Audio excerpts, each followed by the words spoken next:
السلام علیکم، آپ دیکھ رہے ہیں کے نیوز ایچ ڈی۔ میں ہوں حارث علی شاہ گیلانی۔ چلتے ہیں آج کی اہم خبروں کی طرف۔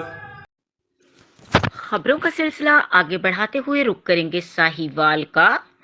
مسلم لیگ کاف کے صدر میاں خالق کمیانہ نے بھی اپنے کاغذات نامزدگی جمع کروا دیے۔ مزید تفصیلات جانتے ہیں اس رپورٹ میں۔ جی بالکل، میں اس وقت کاف لیگ کے پبلک سیکریٹریٹ میں موجود ہوں۔ ہمارے ساتھ میاں اللہ یار گڑگوڑ صاحب موجود ہیں، جو کہ کمیانہ صاحب کے ساتھ کاغذات نامزدگی جمع کروانے جا رہے ہیں۔ ہم اس حوالے سے ان سے گفتگو کریں گے۔ جی السلام علیکم۔ وعلیکم السلام۔ جی گڑگوڑ صاحب، بتائیے گا جو کاغذ نامزدگی جمع کروانے جا رہے ہیں، اس حوالے سے ہمیں تھوڑا سا بریف کیجیے گا۔ بسم اللہ الرحمن الرحیم۔ آج چونکہ کاغذ جمع ہونے ہماری قیادت چوری شجاعت حسین چوری شافع حسین نے ہمیں حکم دیا ہے کہ کاغذات جمع کروائیں، اور ہم الیکشن کی بھرپور تیاری میں ہیں اور بھرپور حصہ لے رہے ہیں۔ مزید اس حوالے سے آپ ساہیوال میں سے ساہیوال جو ڈویژن ہے، ڈویژن میں سے آپ کے کتنے کینڈیڈیٹ پارٹیسپیٹ کر رہے ہیں اس حوالے سے؟ تقریباً ہمارے پورے ڈویژن میں تقریباً کینڈیڈیٹ موجود ہیں۔ بہت شکریہ۔ جی مزید ہمارے ساتھ خالد کمیانہ صاحب موجود ہیں، ہم ان سے بھی ان کے خیالات جانتے ہیں۔ جی السلام علیکم۔ بسم اللہ الرحمن الرحیم۔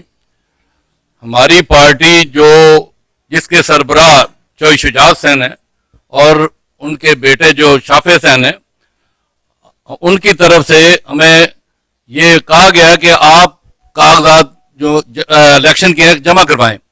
ہم اس کے لیے سارے دوست اکٹھے ہوئے ہیں اور ہم کاغذات مسلم لیگ کاف کی طرف سے جمع کروانے جا رہے ہیں، جن کے سربراہ چودھری شجاعت حسین ہیں۔ تو اس کے علاوہ کاغذات نامزدگی جمع کروانے کے بعد آپ کا کوئی شہر کا وزٹ ہے؟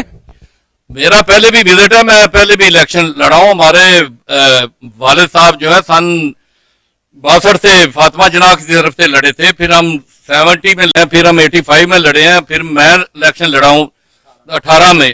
یہ ہمارا سیاسی گھرانہ ہے، یہ کوئی نیا کام نہیں کر رہے، ہم شروع سے یہی کر رہے ہیں۔ ہمارا خاندان الیکشن لڑتا ہے اور ہمارا سیاسی گھر ہے۔ جی یہ تھے ہمارے ساتھ میاں خالد کمیانہ صاحب، جو اپنے خیالات کا اظہار کر رہے تھے۔ کیمرامین ٹیم کے ساتھ حارث علی شاہ گیلانی، ساہیوال۔ مزید خبروں اور اپڈیٹس کے لیے ہمارے ساتھ رہیے گا۔ تب تک کے لیے اپنا خیال رکھیے گا۔ اللہ حافظ۔